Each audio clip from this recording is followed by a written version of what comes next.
Good afternoon, good evening, and good night, everybody, and welcome to the second episode of This Week in You Found Me by the Fray. Unfortunately, there's still no word from the Fray at all yet, so it looks like we just gotta keep rolling Limp Bizkit style, am I right, ladies?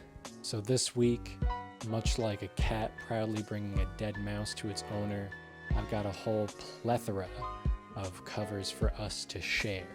And that's right, we're sharing, unlike the mouse that my cat brought to me, because the selfish little bastard wants it all to himself. Doesn't he know times are hard? I'm hungry. Anyways, let's get into it. Again, we're starting the show with some honorable mentions. If you missed last week, which I'll never forgive you for, I'll let you in on a little secret. Honorable mentions are You Found Me related content that aren't covers. I gotta be honest, it's a little upsetting sometimes that people would upload You Found Me related content that aren't covers. But that doesn't mean that they don't have any value. Well, actually, it does mean that. But it doesn't mean that we can't look at them and pontificate about what may have been. So let's jump in. This one's our first ever Instagram piece, if you will. It is a You Found Me by the Fray sample in a little beat, rap beat for rappers.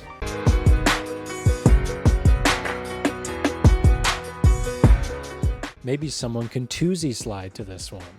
Did I say that like enough of a Midwestern mom for that to appeal to you? Right foot up, left foot slide? To the You Found Me sampled beat. This is exactly what an honorable mention should be. It's not a cover, but oof, if somebody made it one, or made it into a song about the song, Inception style, ooh, I'd cry, because that'd be beautiful. But unfortunately, this is nothing. It has no value. This is a copper penny, not one with any kind of fancy design. This is the kind of penny that's traveled through several young children. No value. But maybe one day, if it passes through the right child. And now let's get on to the covers. We had 7 covers this week that I found. And let's jump into the 7th place. On the corner first and on the start, where the west.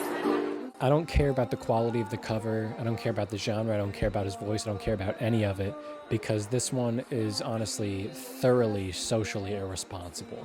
If anyone has seen this boy, I want you to contact your local authorities, call the cops, because this man is outside, doesn't seem to be wearing a mask, no gloves, no social distancing. This man is a criminal. Thusly, we have our first criminal at large on the show. I'm about as proud as I am terrified. This man is our show's Joe Exotic. And he doesn't seem like he's going to financially recover from this, because if we look at that guitar case, just about empty and everybody's passing him by, which honestly, good on you people. Let's move on to number 6.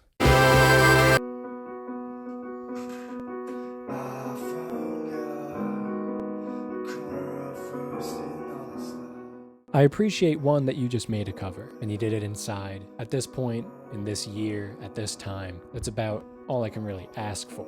But there's a lot of things that confuse me about it. You're playing a piano track, you're sitting in front of the piano, but you're not playing it. So that's weird, unless you can play the piano with your mind. Professor X style, controlling the keys with your brain. If that was the case, this would automatically be the number 1 cover of all time of any song. But until we have proof of that, I can't award you the number 1 spot. Let's move on to spot number 5.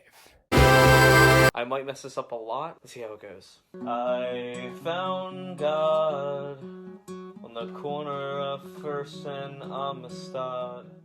This man, he's definitely giving off laid-back vibes, which is cool. That's never really been given to this song before. The cover isn't necessarily lo-fi, but the vibe, if I can give it a quick vibe check, if I have your permission to vibe check this cover, the vibe is very lo-fi, which is nice. The only reason this one loses points is because of the man's lack of confidence. Gives a lot of qualifiers at the beginning of the video, and you don't need that. We can't reward self-negativity like that. When you start your video, it should be like, come on, baby. This is going to be the best cover of all time. Just wait and see. But you didn't open like that. You were like, well, I don't know. Maybe it's not going to be good. It was great. But we can't reward your negativity. Moving on. The early morning, the city breaks and I've been... Yeah, you sing well. Whatever. Not that important to me. I'm no voice expert. What I do appreciate is that you've got a visual style. It looks like you're a gym bro on the cover of an Ariana Grande album where the picture can move like the newspapers in Harry Potter. The visual style's so layered. It's the Super Bowl 7-layer bean dip of visual styles, and we gotta reward that. You're gonna lose points for a couple of things though. So number one, you didn't cover the whole song and you started at the bridge? What are you doing, pal? The bridge isn't that important. There's no bodies of water we need to cross. Don't give me a bridge. And number two is that your description says, tag any 90s babies that you know. This song was released in 2009, so it is definitively not a song for 90s babies. It's actually 10 years removed from the last year of 90s contention. So I have to punish you in this trying time for spreading alternative facts and fake news.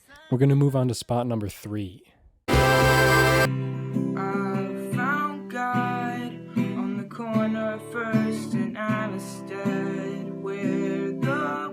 This one combines the best qualities of 4th and 5th place. It's like breeding a dog. You get the best of both, and you lose out on the hip dysplasia. You got the visual style down with your lighting. You got a lo-fi vibe to your cover. It's honestly almost like a genre switch. You're switching up the rhythm so that it almost sounds like it's a positive song. That's crazy. If you can make a song about terrible things happening to innocent people sound even the least bit positive, you've done something impressive, and I'm impressed by you. Good job. Let's move on to number 2. Lost and insecure. You found me lying on the floor. The performance is so emotional. It feels like I'm watching an American Idol audition, like one of the ones that's going to make the judges cry. Even Simon Cowell's going to weep through that weird plastic Halloween mask that he keeps wearing. Tears will flow right through that thing. Plus, and big props here, this guy honestly looks like he could be a member of the Fray. I don't know if it was on purpose or if it was just serendipitous, but it's great. And honestly, I think that the Fray should hire him as an opener for them. He can open for them by singing their own songs for them. Or, something else if they want to figure it out. It's on your time now, fellas. And now, the illustrious spot number 1. I found God on the corner of First and Amistad, where the west... I don't know if the goal here was to give it a genre switch, but you did, and I love it. I love the new genre. It feels like a cross between David Bowie, Johnny Cash, and that kid in high school that always gets the lead in the musical just because he's confident and loud.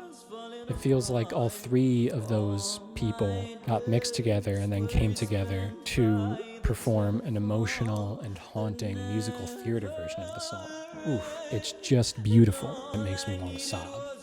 And I promise that once this is done, I'm gonna go cry. I'm a man of my word. So there you have it. That's this week's ranking. Tune back in next week for next week's ranking. I'll see you then. At least I hope I will. I hope you tune in. I'll be here. Don't worry about me. Peace and love.